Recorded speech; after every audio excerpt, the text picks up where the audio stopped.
very welcome, ladies and gentlemen. My name is David Widén Oridsson, and this is Hockeyfeber, and the second episode of the Hockeyfebers UK Icehockey Series 2023. My first guest was Chantal Eyre from Solent, Amazons, and now I'm very pleased and proud to have my second guest, a writer from the news channel Chasing the Puck from UK, and that's the writer Stephen Turton. Very welcome. Very nice to have you. No, pleasure. Thank you so much for having me on. Yeah. So we let the British Ishockey festivities continue. Yeah. So the whole of March, I will have these episodes, and as I said, you are the second guest, and I'm really happy and pleased to have you here. I have earlier seen what you have done and or your friends on Chasing the Puck, and as a hockey nerd that I am, I absolutely love it. So that's really great stuff. How did you become interested in ice hockey all from the beginning? Yeah, I mean, the start of it was just being a fresh young kid in college. The just chance opportunity that me and my friends wanted to do something over the weekend. Weren't old enough to drink. So we went to the hockey, just spur of the moment, had a nice evening at the hockey and fell in love with it. That's the thing is, you know, you don't know much about it. It's there and, you know, you got 2-3 hours of entertainment there with your friends. It's relaxed. It's enjoyable. There's a bit of a fight. There's a bit of rough and tumble as well. But the skill that they have, as soon as I clapped eyes on it, I was just straight away 100% happy and really enjoyed going to a hockey game. Yeah. So it came together, the interest together with other friends. Yeah, I mean, that's the thing is that we just thought, what could we do? What could we do? You know, football's kind of niche and everything like that. And it was just like, how about the hockey? You know, no one knew anything about it, didn't know the players, didn't know the teams, just went into it blind and just bought tickets. Different price when I was younger, you know, I can say that. But it was just went in, no preconceptions, ideas of what it was going to be like. It was a time when you didn't really do YouTube and stuff like that to check what was going, all the stats and stuff. So it was going in blind. You came across the news of ice hockey in different other ways. Yeah, I mean, I think you wrote about it and such, and maybe saw it on TV. I don't know if it was big to see it on TV in UK. Oh, I mean, it is on telly, but I mean, the problem that it wasn't to that level of having it. That it was always on. You had to search for it. It was kind of, I think, for me, it was I knew someone who played in rec hockey and youth hockey that just mentioned it, and it was just like it sparked an idea. But have you also played ice hockey yourself, or are you only? I don't mean only, but are you a big fan and as now a writer, or have you yourself been skating and playing? I mean, I've not played. I've tried to learn skating. Admittedly, I tried to learn just as COVID hit, so that when everything I learned just went out the window straight away. Okay. But it's something that I want to get back into and start skating again. It's just, I don't, you know, the thing is, the people that do it so well, finger skating and ice hockey, is I have to give them kudos because the thing is, I'm not the most steady person walking anyway. So put skates on me and put me on ice, my brain just automatically goes, I'm going to fall flat. So I need to get that out of my system. Yeah, but anyway, you are really great at what you are doing for hockey at the moment. Yeah, I mean that's the thing is I came into it, enjoyed it as a fan, and you know I always had a dream of doing some writing, and the fact that I got the opportunity to do it, you know, Chasing the Puck gave me the opportunity, they gave me the chance to write. I started with the Nottingham Panthers because that's my local team, but I've kind of, as time went on, decided to do different leagues, different player profiles, interviews, information about around the country, because the thing is that when you're stuck in a little area of your team, you're used to it.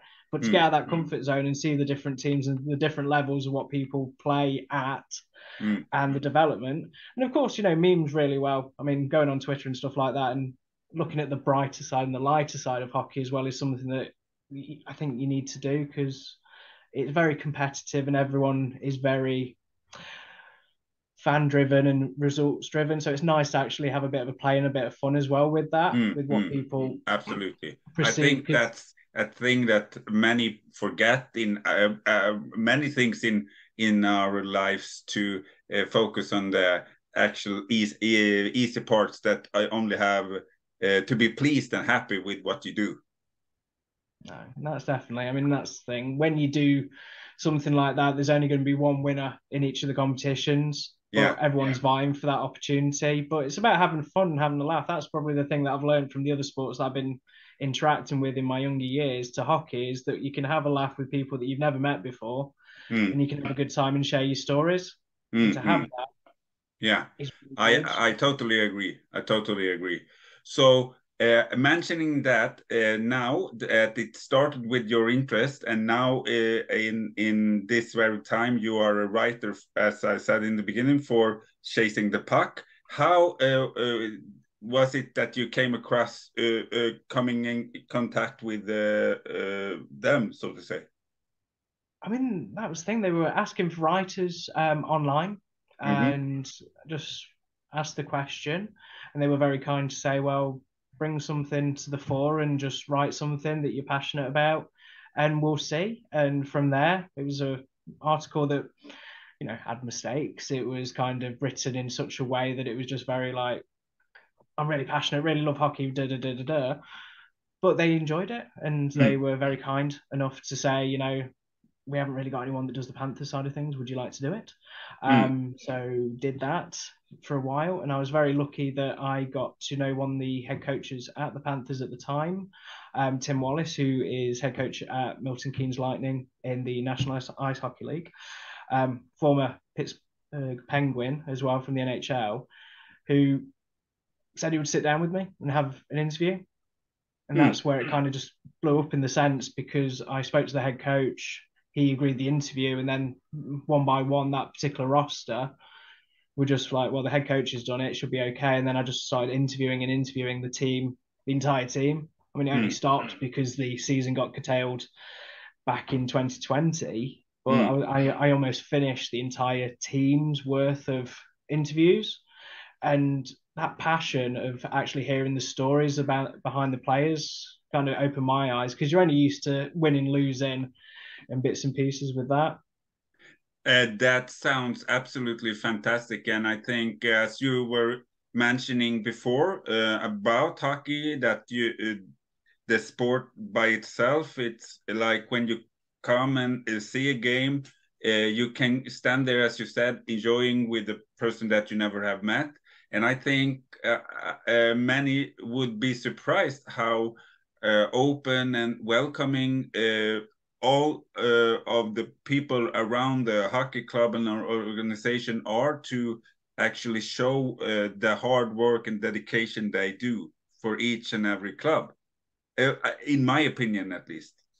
No, I completely agree. And that's the thing, is it's such a short season that they have, and because of the turnover of players within the league, you only get this short space of time with them. So there's a lot of transition, a lot of change. So the team that you play the year before to the team that's playing now, it can be completely different, but the fans stick there and stay the same.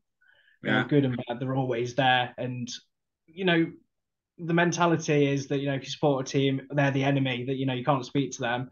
Is actually you can just walk around, grab a drink with them, have a nod, see that you're wearing a jersey, make a laugh and a joke, and then just speak to people. There's people now that I speak to years later that, just by the off chance, because they were wearing a jersey, or they knew a bit about ice hockey, because it's very. And that's super nice to hear. No, it's a good fun. And for you in your position, from that part when you actually started writing more focused for Chasing the Puck, how have you felt the change have been, if you see in general for Great Britain as an area, how the interest have changed from the other fans that doesn't write but are following their actual favorite team? Have you felt in your position that people have increased their interest for ice hockey in Great Britain since you started? I mean, definitely. I mean, that's the thing is, I hate to go back to it, but there was a time when we had no hockey for a best part of a year, and they only had a mini tournament in the interim where no fans could go in. It was completely locked down. It was all cardboard cutouts, and people could only watch it online and pay a streaming service for it. So that need for hockey, everyone was kind of lost with what they wanted to do. So when it came back, numbers of attendances changed. More people were coming in to see the sport for the first time. People were returning after a long time out. And because GB went to Finland, it was full of GB fans every single day. They follow that team no matter what the result is, and they will always be cheering and always be celebrating. So there's always that. But I think a lot of people now, with them going to the games, have kind of by extension decided that the GB's games are actually really good to go to as well. Yeah. Because it's an extra bit of hockey. As of course they if they see the national team, they as you say, they open their eyes for, okay, what's closest to me and how can I continue my interest for ice hockey. Yeah, and so that's the thing that's great, I think. And for me as a Swede, I from the part I have followed British ice hockey from my perspective on YouTube and such, and seen clips, I think this last years have been massive in how they have developed their skills. No, definitely. And that's the thing is they were very clever. They decided for a catchment areas because normally when they have it in an arena, they'll always go to the one arena centralized, but they've actually moved it about. So with the women's game, the under 18s, the under 16s, and actually the men's national team, they've moved it around the country. So even if you've not watched a game for a league perspective, because it's GB, people can go and actually there's more eyes on it as well. Yeah. You go to one game. I think it's really fantastic, and seeing the amount of great, if we just have that focus, the great British ice hockey players being in each and every team, and not only in ports, it is really inspiring to see for the younger generation that they can have role models, of course, from Canada and USA and other countries, but I think it's important for every country to get this, like, okay, I want to be like him, or I want to be like her, that they can feel that I want to go to the national team, I want to come to that level and such. So I think Great Britain have done a really great foundation from the last years now to create those role models for younger people. Definitely. I mean, that's the thing. From a pathway point of view, seeing a player that's gone through the youth system and developed and going on elite prospects and seeing that they came through different age groups within the UK and now seeing them on ice in the bigger teams, it is a really good thing to see because when you see imports come in, you've only got part of the story. This is where they are now. But when you peel it back with the youth groups and then the national team itself, it gives them an opportunity to say, well, if I try hard and I follow that route, I could then be doing it one day. It's a little bit easier. I mean, of course, you want to be as good as the import players who've, been drafted and had that opportunity abroad. But, this player played for this team, but he started here, and here. I'm at this point now. I could get anywhere. I could be that next person. And that is really, really good to see. And looking at it from a Nottingham point of view, because they have an academy set up there with the Nottingham Lions, is they're following them the groups from a very early age, but then they're nurturing them as well and telling them where they need to go and what they need to improve on with the camps and everything as well. And they use the players that are around the area that are Brits that have either retired or still playing now. They can actually say, do this, do that to be a better player. This is what you need to do, and this is what you need to bring to get further within the hockey community. Absolutely. So that brings me to a new other question. From my view, I feel that the Elite Ice Hockey League, if I compare it to AHL, I can have a really strong opinions from another group saying this. But what I think is how the teams play and the playing style is in many ways, I think, similar to the AHL.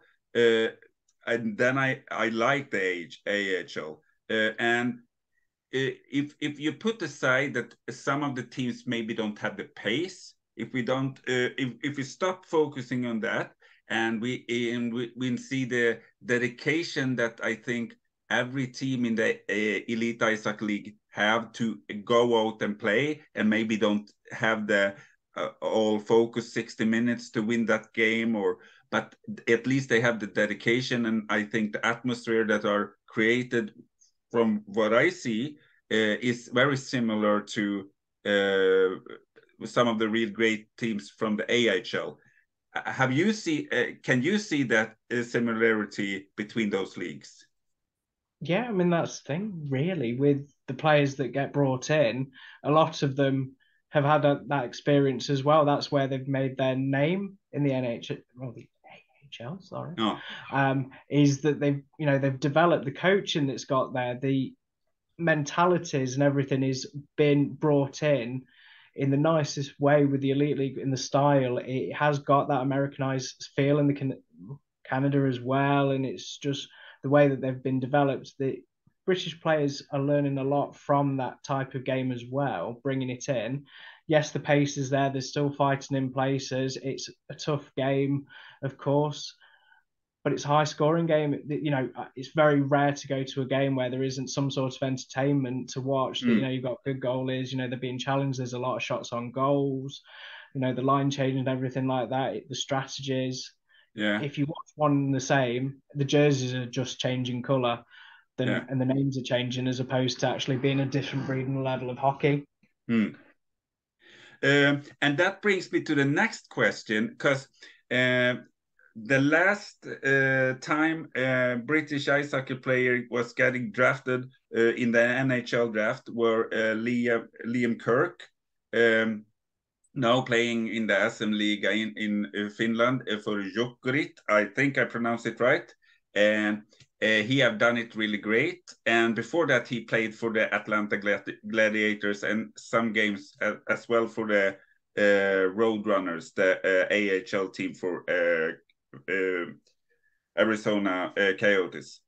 But anyway, Liam Kirk was the last one, and before that we can say Tony Hand, the Scottish Gretzky, 86 Edmonton Oilers.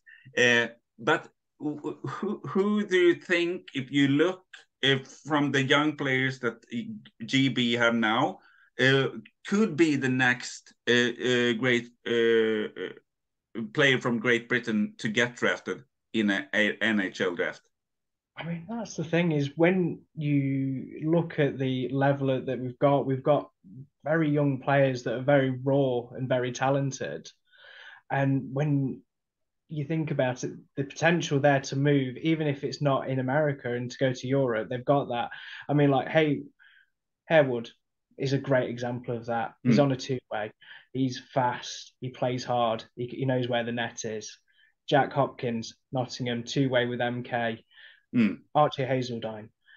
We've got Kieran Brown in Leeds Knights. Yes, 100 points this season. The thing is that when you look at that, is that the Elite League finding those young players, if they want to bring an import in, that moves the fans a lot better than a young lad that's coming in and getting that opportunity, because he's only going to get third or fourth line. He's not going to get the minutes. But to be at Leeds and be one of the top draw players while they're racing towards try and win the league and try and get the treble, but he's scoring, his assists, you look at the games, he's just there every week getting goals. And it's not only just this season, he have been so solid for other seasons before that as well.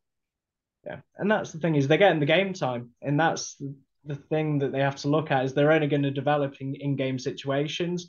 And a lot of players are actually not looking at that and going, well, I'd rather be elite league. That's where the money is. They're actually looking at the national and going, actually, this is really good hockey. We can play here. We can make a name for ourselves. We can actually develop. Yes, they have the imports of 2 imports that they can only bring in. So there's not as many. So it does give the opportunity for the UK-based players to come in. So they get that more ice time, which is great. Yeah.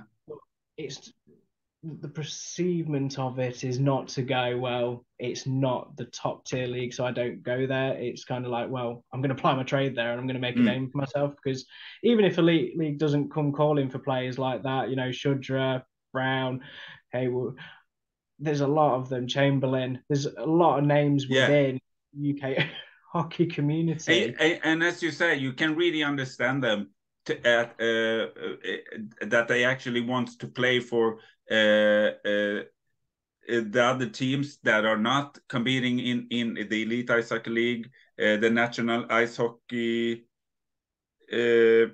What is it called now? Is it National Ice Hockey League? Yes, yeah. Because I saw that they have changed this logo, that it stands planet on it instead of only this lion. So I was unsure if it was something with planet. Yeah, I mean, some of them, because a lot of the ice rinks are Planet Ice and bits and pieces like that. So some of the logos would have that linked in as a sponsorship. But that's a great league, I think, for a very young players in many different positions to get really good play. Yeah, and that's the thing, is that yes, you can shop yourself around, try and get into America, Canada, places in Europe, but to be close to home and get a hero's welcome week in, week out, it's only going to be beneficial for GB hockey. Yeah. These players are going to come in, they're playing, they're not sitting on a bench getting minutes here and there. Every so often they're on the top line, they're scoring, they're making minutes. And that's the thing, is that a lot of people they do what they love. Yeah. And they're in situations. Who, in your opinion, do you think is the best ice hockey player on the male side right now in Great Britain, if you have to say? I mean, that's the thing, is for hockey now, there isn't an import. Liam Kirk obviously is lighting the way. I'm not going to say the Finnish team because I'm going to butcher it. I know that. But you got to give a shout out to the people that are still playing, that have been here for years. I mean, like Jono with Sheffield, 17 seasons, is retiring. He's one of those guys that have just been great in the top end of hockey. Matthew Myers, 1,100 games in the Elite League. You don't play that many games without being a top class player. Ben Bounds, you know, top netminder. Jackson Whistle, netminder as well. We're lucky in the netminders we've got choice. Oh. But throughout the GB team, there is a lot of players there. You know, that could have this place. Yeah, I really understand. So I think that it's hard to pick between all these profiles. On the female side, do you think you can choose there, or do you think it's more open? I mean, that's the thing with it. They're so talented as well. I mean, the gold medal that they've got, the game has grown such and such in the last couple of years. It wasn't in people's mindsets, but they have played at the arena in Nottingham. They had big attendances. The YouTube views that they get for the games now, for different age groups, is they're getting success on their own. They're not riding on the coattails of other people. It's like, this is what we can do on the ice. This is how well we perform. Yeah. And they do a really, really well done to get where they've got to. And I'm just loving the idea that the game can grow, because that's the thing with GB as well, is with the development side, they don't have men's and women as such at an early age. They get everyone to train together and grow together and have that coach together. There's no, well, you're this or you're that. They just train them to play hockey and enjoy the moment. Yeah. I from my perspective, what I have seen, of course, every organization have things to work on. That's all natural, but it feels very alive. the GB ice hockey organization of every part, both in male and female side, and that's really inspiring, I think, for the older, more with more routine, but as well for the young players. So that feels that they take care of every aspect of a player in every different kind of part of their career. No, definitely. And that's the thing, is when you look at it and what they bring now, is it's the next generation, how other people were assessing of how they wanted it to be. It's absolutely brilliant that they can do that now, and it's there for people to see. And like Alan and Jackson for Team GB, they're the next names for people that can Yeah. look at and say, I could be that person. But they've had the challenge of trying to get through, but now they're making a success of it. And to do that, it's showing people that I can do that, I can be that person, I can grow and develop as a hockey player. That's fantastic. So if we summary all the things we have said, I think we are on the same level of that we really see the interest of British ice hockey just continuing forward on a bright path. No, and definitely. I mean, that's the thing, is that more people are coming now. The attendances have been the best that they've ever been throughout the league and the other leagues within the GB as well. But people are talking about it again. The excitement level's there again. So we just need to get more people to do it. The demand for it is that, I always say, if someone goes and watch it once, and maybe also, I think for many countries, you may be not only get more people in, but as well get more ice rinks. Yes, no, definitely. And that's the thing, is for availability and the sizes that we've got, it would be a dream to have more hockey teams. There's a lot of places that have rinks but don't have teams, or they have teams and they're not got the investment or the time to bring those teams up to a higher level. And that's the thing. I have talked to other players from Great Britain about this. For me, being in Sweden, of course, that's a big hockey nation, but still they have in some parts a hard struggle with ice rinks because it's so huge amount of people that are in this ice hockey activity. So I know of smaller places that build up this easier kind of ice rinks just to get the players inside so the snow doesn't fall, and so and then, as you said, you get this maybe companies and stuff, and the village go all together to pay the ice rink to get the youngsters into playing, and the community are involved in the movement.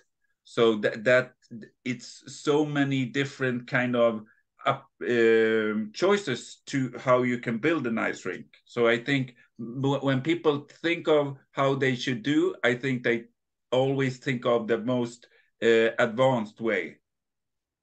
You can always do it great, but more simple, but still you have an ice rink inside. Maybe it's so cozy, it's a little bit chilly, but you're playing on ice, so you get to deal with it. So that can be one way, I think, to get more people involved in the movement of ice hockey.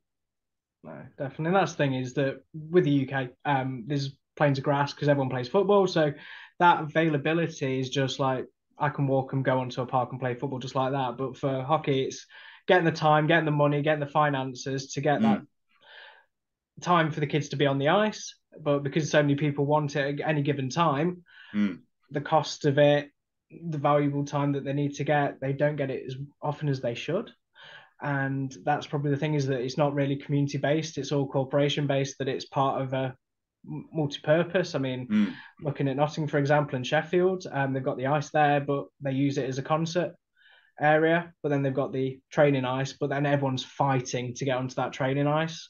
So there's just groups, and then they've got their own skating sessions, and you're like, it would be ideal if I couldn't right now go and get ice time to do that. I'd have to go to a set perimeter time that would be an hour, that would have to be paid in advance to do it, and then that's where it kind of is that other countries have, where I think they've got that availability. And to get that moment that you spoke of earlier, that time of only having a happy and great moment to get interested and feel joy at first. So we often maybe think of this highest point, but it always needs to start on the lowest level to get the love and interest, and that's to get happy for doing what you are doing. That's how we get people into hockey. It is, and that's the thing, is once you've got the bug, it never goes away. No. But it's just that opportunity for people to do it and go and see those games and availability. I mean, the cost of it, I get it, for families and stuff like that to go for an evening's entertainment is on the high end. It's not on TV as much for free to view people. It's more of a case of streaming and cost that comes to that. Yeah. But once you do it, you know, I've seen people that went once in a blue moon and now they are there week in, week out. You can't pull them away. And that's obviously the catchment of, hey, good hockey, great fans, great atmosphere. And that's what you want. Definitely. Yeah. Absolutely. And that's what I love about it. Stephen, it has been an absolutely blast and joy to have you and speak about what we love the most, ice hockey. And I wish you all the best with your future with chasing the puck and your life in general, of course. And for whatever you will do, I wish you all the best. And I'm very pleased and happy to have you as my second guest in Hockeyfeber's UK Icehockey Series 2023. And I hope you enjoyed it too. Yeah, no, absolute pleasure to have me. I can't wait to see the other episodes as well. Yeah. And obviously, great success, and hope you have a lot of fun with your hockey and watching the GB stuff as well. I absolutely will. And my name is David Vidén, and this is Hockeyfeber. And I hope you enjoyed this as well, all of you that watched. And for all of the new viewers, make sure to push the subscribe button so you don't miss out of any new episodes that I will put out there. And I wish you all the best wherever you are, and take care, and we'll see each other on YouTube. Bye-bye.